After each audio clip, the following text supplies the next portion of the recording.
வணக்கம். ஆன்மீக அன்பு நெஞ்சங்களுக்கு சங்கர சுப்பிரமணியத்தின் அன்பார்ந்த வணக்கங்கள்.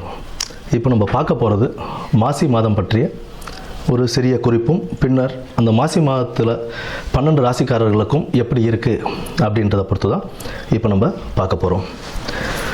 இந்த மாசி மாதம் அப்படின்னு எதுக்கு ரொம்ப சிறப்பு வாய்ந்ததாக இருக்குது அப்படின்னு பார்த்தோம்னா, ஆன்மீகம் மற்றும் தெய்வ வழிபாடுகள், ஆன்மீகம் சார்ந்த எந்த ஒரு காரியங்கள் செய்கிறதாக இருந்தாலும் தெய்வ வழிபாடுகளுக்கு உகந்த ஒரு மாதமாக இந்த மாசி மாதம் ஒரு சிறப்பான மாதமாகவே இருக்குன்னு நம்ம சொல்லலாம். இதில் முக்கியமாக என்ன அப்படின்னு பார்த்தோம்னா, விஷ்ணுபதி புண்ணிய காலம்னு சொல்லுவோம். விஷ்ணுபதி புண்ணிய காலம் அப்படின்றது மாசி 1ஆம் தேதி, அதாவது 13ஆம்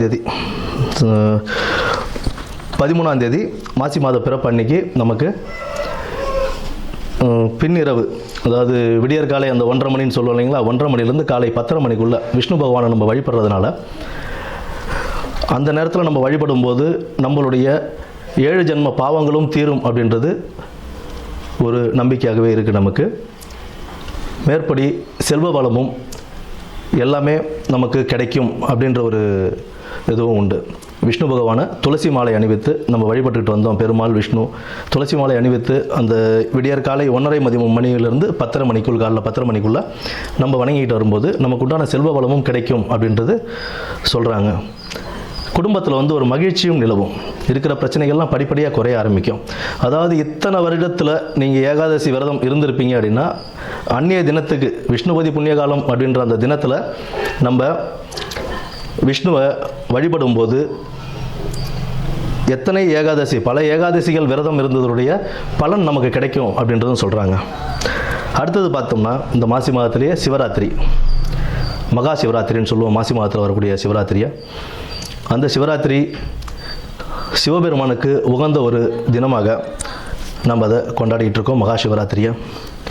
அடுத்து மாசி மகம், அம்பிகை ஜனிச்ச நாளாக அந்த மாசி மகத்தை நம்ம வணங்கிக்கிட்டு வரோம். அம்பிகைக்கு ரொம்ப உகந்த நாள் அந்த நாளில் தான் நமக்கு இந்த நீராட்டெல்லாம் செய்வாங்க. கடலில் போய் குளிச்சுட்டு வர்றது, இந்த மாதத்தில் அதெல்லாம் செய்யும்போது கடலில் குளிக்கிறது, ஆன்மீக ஸ்தலங்களுக்கு போயிட்டு வர்றது, இதெல்லாம் ஒரு பெரிய புண்ணியத்தையே தரக்கூடிய ஒரு மாதமாக இந்த மாசி மாதம் அவ்வளோ சிறப்பு வாய்ந்த மாதமாகவே இருக்குது. இந்த மாசி மாதத்தில் பெண்கள், திருமணமான பெண்கள் தாலி பிரித்து கோத்தாங்க அப்படின்னா அவ்வளோ விசேஷம். அடுத்தது இந்த பூணல் அணிவிக்கும் இதுவும் சொல்லுவாங்க. மாசி பூணல் பாசி படியாதுன்னு சொல்லுவோம். மாசி மாதம் பூணல் அணிஞ்சால் அவ்வளோ விசேஷமாக கருதுவாங்க. புதுசாக பூணல் போடுறாங்க அப்படின்னா, யஜ்ஞோபவிதாரணம் செய்கிறாங்க அப்படின்னா, அதுக்கு மாசி மாதத்தை மேக்ஸிமம் ஆட்கள் மாசி மாதம் தான் தேர்ந்தெடுப்பாங்க. ஏன்னா அவ்வளோ விசேஷமான ஒரு மாதமாக இந்த மாசி மாதம் இருக்குது. அது மட்டும் இல்லாமல் புனித நீராடுதல், விரதங்கள், குலதெய்வ வழிபாடு, இதெல்லாம் நம்ம பண்ண இந்த மாதத்தில், இந்த மாதம் ஃபுல்லாகவே ஒரு சிறப்பான மாதம் தான். ஆன்மீகத்துக்கும் தெய்வ வழிபாடுக்கும் ரொம்ப ஒரு சிறப்பான ஒரு மாதமாகவே இந்த மாதம் அமையும்.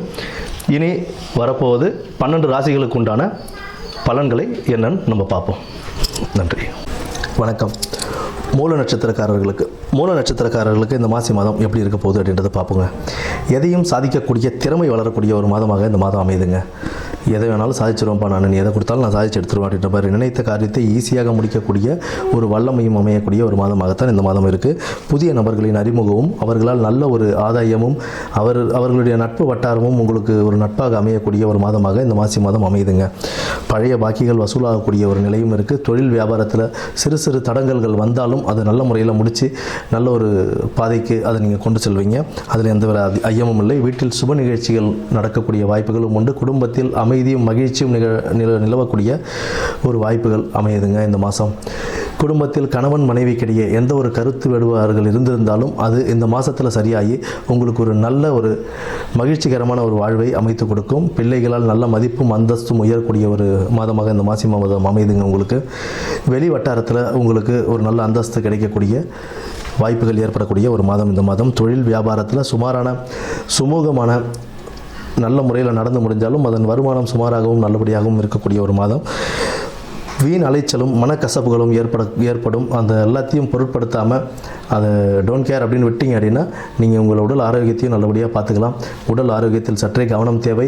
மருத்துவர்கள் ஆலோசனைப்படி நல்ல மருந்துகளை எடுத்து இயற்கை உணவுகள், அதாவது நம்ம ஆரோக்கியமான உணவுகளை எடுத்து உடல் ஆரோக்கியத்தை பேணி காக்க வேண்டியது மிகவும் அவசியம். இந்த மாதத்தில் உடல் உபாதைகளுக்கான வாய்ப்புகள் உண்டு. அதை தவிர்த்து கொள்ள உடல் நலனில் அக்கறை தேவை.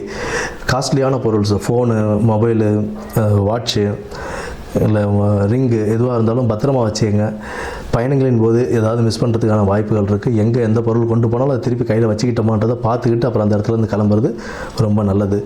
உடல் ஆரோக்கியத்தில் கவனமும் தேவை. உடல் ஆரோக்கியம் மேம்படுறதுக்கு நீங்கள் மாரியம்மனை வழிபட்டுக்கிட்டே வந்தீங்க அப்படின்னா உங்களுக்கு ஒரு நல்ல வழிகாட்டுதலையும் நல்ல முன்னேற்ற பாதையும் அம்மன் வழிவகுத்து கொடுப்பாங்க. நன்றி, வணக்கம்.